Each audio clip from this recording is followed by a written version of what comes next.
ब्रह्मा जी का अहंकार चूर चूर करने वाले,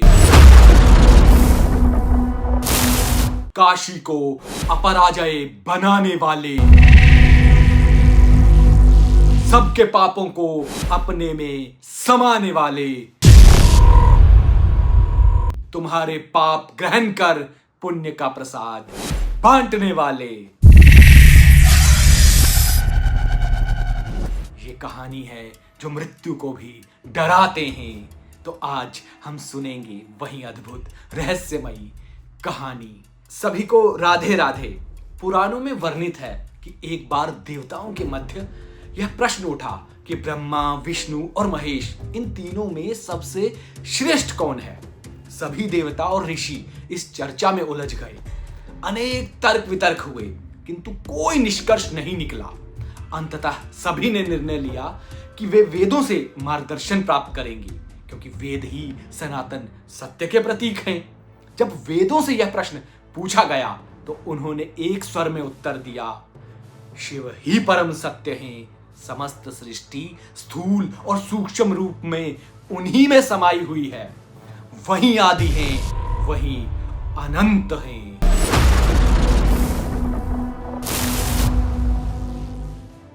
भगवान विष्णु ने इस उत्तर को ससम्मान स्वीकार कर लिया। उन्होंने कहा, शिव ही मेरे भी ईश्वर हैं। उनके बिना सृष्टि का संचालन असंभव है।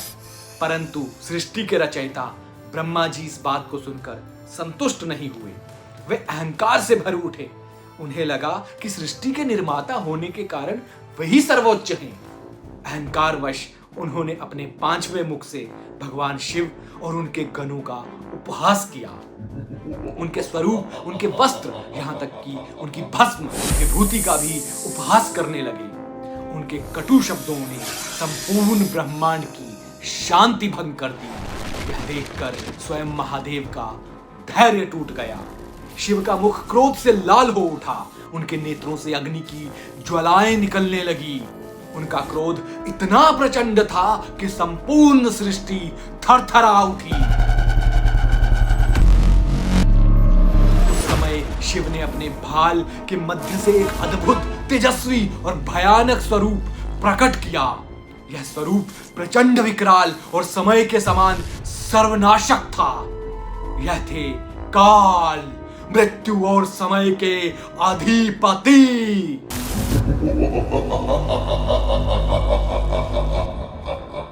भगवान शिव ने अपने इस अंश को आदेश दिया, हे काल, जाओ उस मुख को दंड दो जिसने अहंकार में भरकर मेरी निंदा की है। भगवान की आज्ञा मिलते ही काल भैरव ने तनिक भी विलंब नहीं किया। उन्होंने अपने विकराल स्वरूप में प्रकट होकर ब्रह्मा जी के उस पांचवें मुख को धड़ से अलग कर दिया जिसने शिव का अपमान किया था। उस क्षण ब्रह्मा का अहंकार चूर चूर हो गया। वे चारमुखी बनकर शांत हो गए।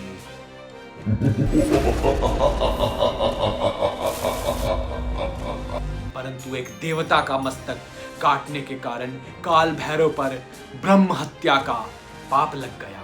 ब्रह्मा जी का वह कटा हुआ कपाल उनके हाथ से चिपक गया और उनके पीछे ब्रह्म हत्या की भयानक स्त्री रूपी शक्ति चलने लगी। अब काल भैरव पृथ्वी, आकाश और पाताल तीनों लोकों में भटकने लगे। वे दंडपानी कहलाए क्योंकि उनके हाथ में ब्रह्मा का कपाल सदा जुड़ा रहा। अंततः वह भगवान शिव की प्रिय नगरी काशी पहुंचे। जैसे ही उन्होंने काशी की सीमा में कदम रखा, उनके हाथ से वह कपाल स्वतः ही गिर पड़ा।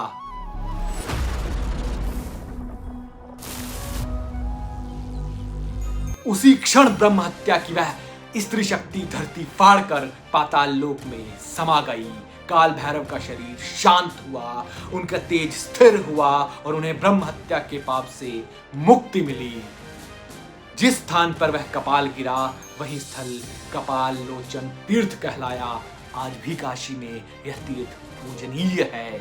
अब स्वयं भगवान शिव वहां प्रकट हुए और बोले, हे भैरव, तुम्हारा त्याग और तप अमूल्य है। अब तुम काशी के कोतवाल कहलाओगे।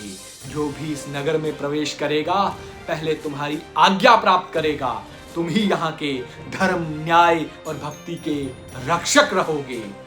तब से काल भैरव काशी के रक्षक और अधिपति माने जाते हैं। वे भक्तों के भय, पाप और संकटों को हरते हैं। जो श्रद्धा से उनकी पूजा करता है वह काल यानी कि समय के भय से मुक्त हो जाता है। इस प्रकार भगवान शिव के क्रोध से उत्पन्न काल भैरव न्याय और धर्म के प्रतीक बन गए, जो अधर्म का विनाश और सत्य की रक्षा करते हैं।